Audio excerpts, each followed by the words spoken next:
What's going on, guys? Welcome back to the channel. Today we are out here and it's a little chilly, but it's all right. We're actually going to get started on a new project. If you guys have been following us over on Instagram, we are going to sound deaden this thing out. We're going to do the front later. Right now we're going to do the back. So we got this nice little bag of goodies here, or box of goodies. Let me show you guys what we got. All right, so we've got two packages that just showed up. We have one, and these are actually roller applicators for our KILMAT sound dampening insulation. You get a wide one, you get a medium one, and you get a little skinny guy right here. And we are actually going to take the rear side of this hatch apart, all the stuff in the trunk, the back seats, and we are going to go through and sound dampen everything in the back. We're going to take the plastics out along the edges here, and the back seat's going to come out. The privacy lid thing, that's all coming out, and we're going to finish up the front where we take the seats, center console, and carpet out. We're going to do that on day number 2 of this, but I'll bring you guys along for day 1 doing the rear. It's easiest to get to the rear, so we're just going to go ahead and do that first. But right here is 36 square feet of KILMAT sound deadening insulation, and when you get the box, you get a little instruction manual. This stuff's great. It says to just clean and prep the surfaces, the same old thing. You're putting glued sheets down, and you're going to roller them into place, and you have to have a nice clean lint, dust, oil free surface to stick these down. So they come in nice little sections like this. So what you need for this is, obviously, you need your insulation, you're going to need your rollers, you're going to need some razor blades, something to take apart your interior, a drill, screwdriver. I'm using some alcohol and some brake parts cleaner from O'Reilly's, and some towels, which are right here. And we're going to go through the hatch and clean all this crap out and start putting this stuff down. I'm going to stick you guys off to the side, and I'm going to start tearing this hatch apart, and hopefully we can get the backside knocked out before the snowstorm comes through. So I've got 4 hours. That should be more than enough time. Let's get after it. Rage on that beat, going crazy.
Alright, so we got all that stuff pulled out. It took about 20 minutes or so to get everything out, with the exception of this side right here.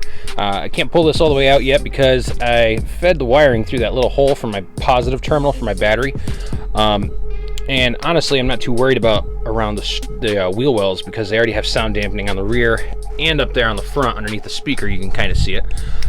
Something else that I wanted to note, there is sound dampening already in your car. If you look under the seat, you can see how it goes from metal right here, and then there's sound dampening there, and it goes kind of across the top between the two fuel filter access areas, or fuel pump access covers. So what we're going to do is we're going to take and wipe everything out. If you have a vacuum right now, a vacuum would be great. You can go through and suck all the little pieces up, but I'm just going to do it with some cloth towels and some rubbing alcohol. I'm going to get after this. I'm going to start wiping stuff out, and hopefully we can get 95% of the back half of this thing knocked out right now.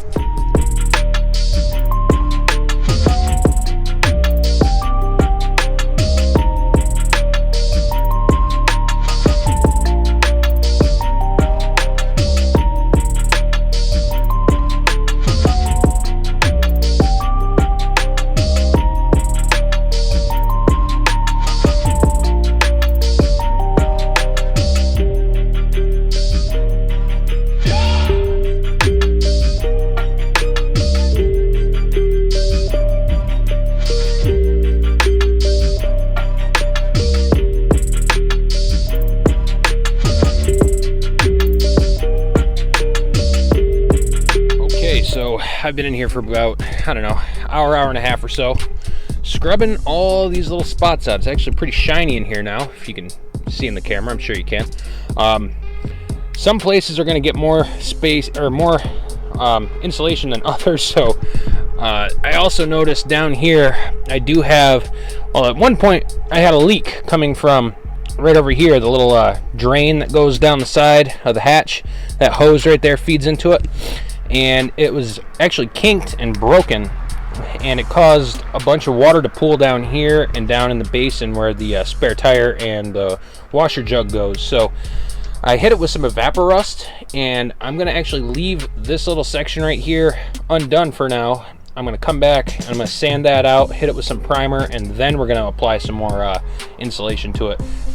Same with that little spot right there, because if you pack rust underneath insulation, it's just going to rust more. So I want to take care of that before it gets too bad. I also pulled out the little black metal piece that went across here. I don't know what the heck it's called, but that was there. It's now out. It just comes out with a couple of screws. But I think what I'm going to do is take one more quick pass up front, and I'm going to start going around the fuel filter doors, the accesses for the tanks, and start going in all the little bare spots there. And I'm going to go over the existing stuff, being careful not to cover up the holes for all the clips and the fasteners that have to go back in. So now your best friend is going to be your tape measure and a Sharpie and your scissors, because you're going to be cutting some weird ass shapes.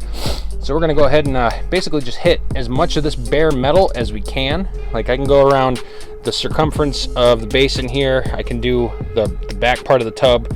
I just can't do the bottom of the tub because it's got that rust on it. So I'm going to start doing that. I got a little bit of a sticker foam pad thing right there left to remove, and I'm going to try to get this thing covered up as best I can. So let's get after it.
Alright boys, it's starting to snow out here a little bit, and I've got to call it for the day. Nothing's really done back in the trunk, but after all of that, I did end up getting all of the back area done on the floor, under the back seat, that arch that goes over into the trunk and under that metal, and put all the interior back in for all the parts that I just finished. So, oh, there goes the wind blowing stuff again. But yeah, that's good for right now. It's unfortunately getting windier and crappier out, and I do gotta say that this stuff goes in phenomenally. If you make any little mistakes, it actually adheres perfectly to whatever surface you're sticking it to. It's very pliable and moldable, and I found that using the pattern on the top of it, I wouldn't peel the paper off. I would actually just press it down where I wanted to go, and I could etch a little line into the metal top because it's soft. I could draw a little line with my fingernail around the objects that I wanted to cut out. And I mean, obviously you want to use bigger sheets to make it look cleaner, but some spots I had to put a couple of little fill-in pieces here and there. But that's it for the back so far. I'm going to leave the trunk all disassembled and all the interior pieces out of it. We're going to continue this another day, so I will see you guys then. Good morning, folks. We're back at this project again. It's day number 2, and today we are going to remove this tank of washer fluid, and we're going to repair the little bit of rust down in the bottom here.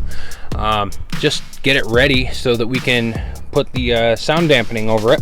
What we're going to end up doing here is taking out the plugs first. We're going to take out the 10 mil here, here, and here. There's 3 of them.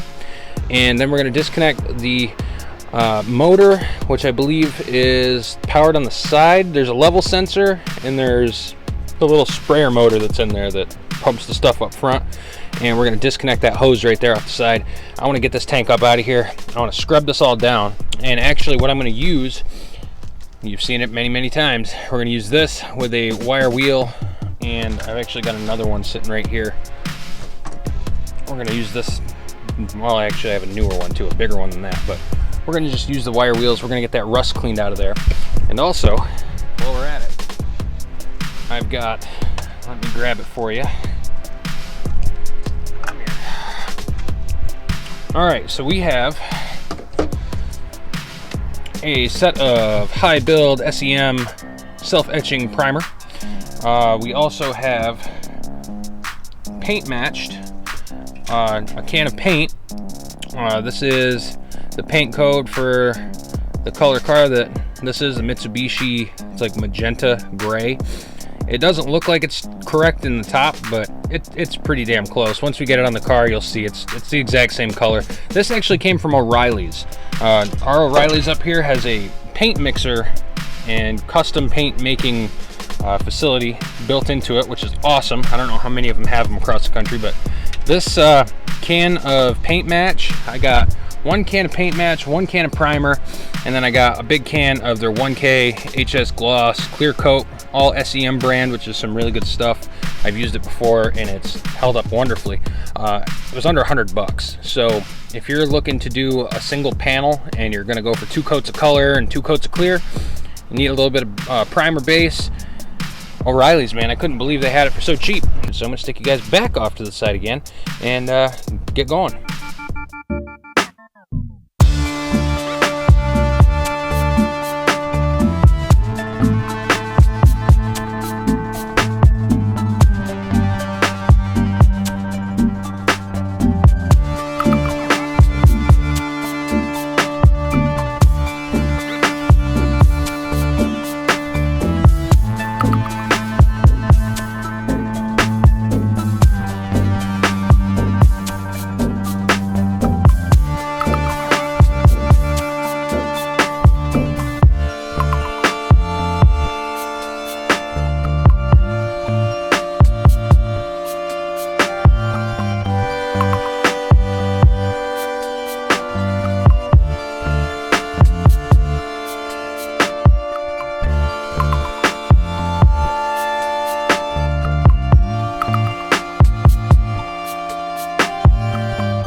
Well, boys, we just finished up KILMATting the trunk here.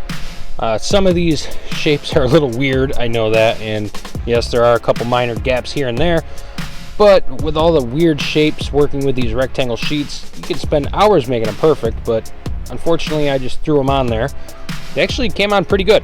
If you overlap it all, the stuff is super forgiving. If you overlap or you under or overestimate a curve or a corner or an edge, the stuff conforms so nicely. Once you hit it with that roller, it just sticks flat. If you're out of kilter, like down in this corner here, I don't know if you can see right there, there's like a split in it. If you stretch it too far and you don't press it all the way into the corners when you're rolling it, it will crack the silver. But this is all underneath the interior of the trunk and underneath the interior of the car, so I'm not worried if there's like a couple mismatched lines, whatever. It is what it is. It's not the prettiest job, but it's definitely functional. And I also went in, let's see if I can get you a shot. Over here in the edges, up in the corner here, I threw a couple pieces where it was making noise. I threw a couple pieces, let's see if I can spin you, right back here, just in all the little areas that were prone to dinging. If you actually go around and you smack on metal, you can hear where it vibrates or where there's a little bit of reverb. If you can hear a ting or a loud sound echoing off the metal, hit it with some dampener. Now, I've used approximately a third of this package so far, doing underneath the back seats all the way back to the rear of the car, so there's still plenty enough to do the front. And for $56, I think it was, on Amazon, you really cannot beat it. I'm going to spare you guys the boring details. I'm going to start putting this thing back together. One thing I did want to note is if you're taking your jug out right here, take it off. This is actually up in the back of the hatch, like against the back of the car. Take it out up here, this hose. Don't take the lower one out because then you're going to shoot all that fluid everywhere if you do have some. I believe this is the fluid sensor, the level sensor. Mine is bad. If you guys have watched the channel before, you know that the only light on the dash is the fluid sensor for this. And there are two hoses, one for the rear, one for the front of the car.